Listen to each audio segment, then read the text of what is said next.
Welcome guys, super excited. You know that I've been in the training industry for a little over 20 years.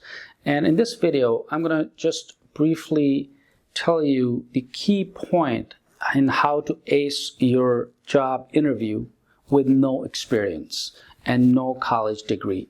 I've had several students who've just gotten a recent job without any experience. All they have, however, is AWS certifications, or any certifications for that matter, but primarily AWS because that is the hottest job market out there as we speak. So I'm going to walk you through a little example, a short story, so to speak, of one of my students who recently got a job, a six-figure salary, and on top of that, he has no college degree, only high school, but a couple of certifications, and maybe a year or so worth of experience.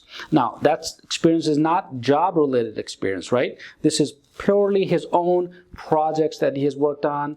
Maybe he has thrown some projects on GitHub, he has a LinkedIn profile, and that's kind of about it, right? But no active job experience. So let's jump right in. The first point that I want to make here is that you don't really need a degree, okay? Companies are not looking for a degree holders anymore. They're looking for equivalent experience or, let's say, certifications.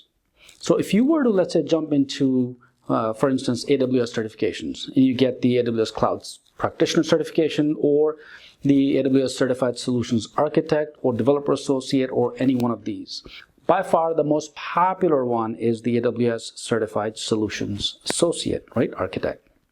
So once you have these certifications, how do you go about actually do job hunting and, without any experience, right? Because employers, they ask for years of experience that you have. Well, the easiest thing that you can do for yourself is, of course, by the time you get to these certifications, you have about 6 months, 1 year or something like that, dabbling with AWS ecosystem, and you have certain skills that you've acquired and you've validated those skills by obtaining the certification itself.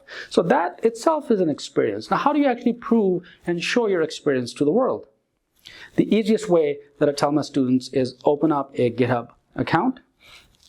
Just throw your project out there, whatever it is that you're working on. Create a project, do some hands-on. Maybe, if you're, let's say, a coding geek, for example, you enjoy programming, then write up a program, throw it in GitHub. If you have done a certain project, maybe you have worked with AWS Fargate, spun up a cluster, task definition, or whatever it is that you've done, throw them on GitHub. And employers, you'll be surprised how many people will actually go out there and look for those skills that you have.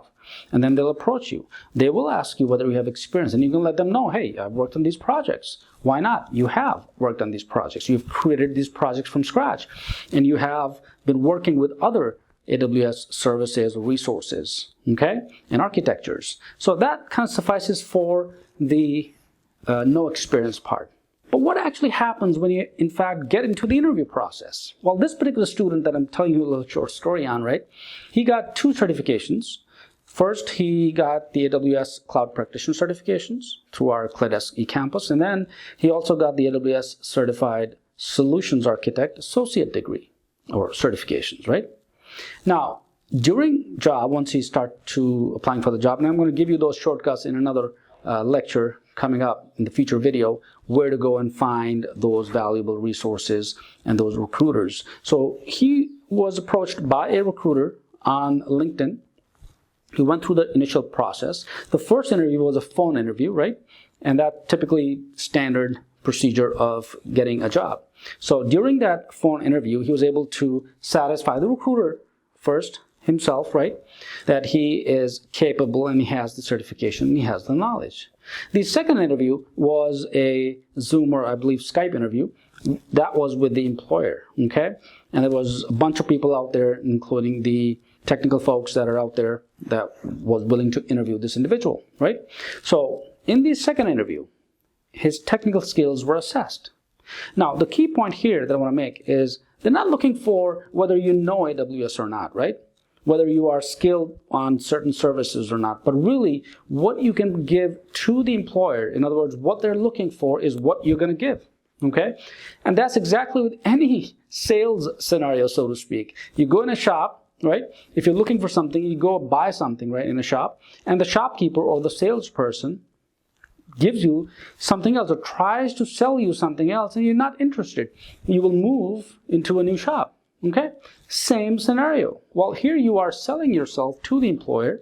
So first you need to really go through the job description, really understand what they're looking for, what kind of architecture you can provide as a solutions provider, solutions architect to that employer before you jump into the interview process just barehanded, right? So this individual, I mentored him, so he was able to provide the job description to me, and we kind of spent maybe an hour or so, and then we hashed through each of the items within the job description, okay?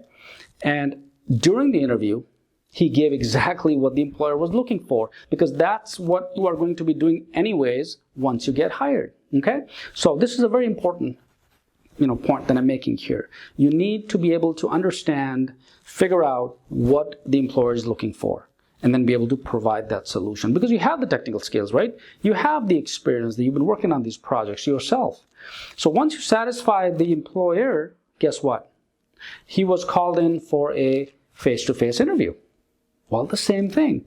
Now, by the time you actually get to sit in front of the employer and provide the interview, you almost got the job anyways, right? Because all they want to see then at that point in time is the fact that, hey, here you are, and just to validate, just to see you, just to meet with you, right?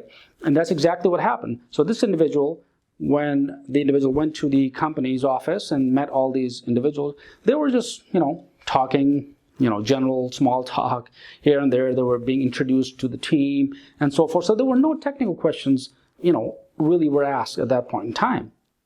And after that, he got a job offer. Now, of course, once you get the job offer, you can still negotiate, okay? That's not something that you will say, well, this is my first job and I'm not going to say anything. I'm just going to accept what, the employer is offering me because you're just excited. Well, really, I'm going to provide you some valuable tips. Yet another lecture coming up later on where I'm going to tell you exactly what to do after you get your job offer letter from the employer. So this individual, this student of mine is really super excited, and he's earning six-figure salary, and that's really what the focus is. So I hope you understood a couple of points that I made here, important points, how to get a job interview and a job itself with no experience whatsoever and no college degree whatsoever. If you have any questions, post in the discussion area. I value your feedback and your comments. So with this, let's move on to our next lecture.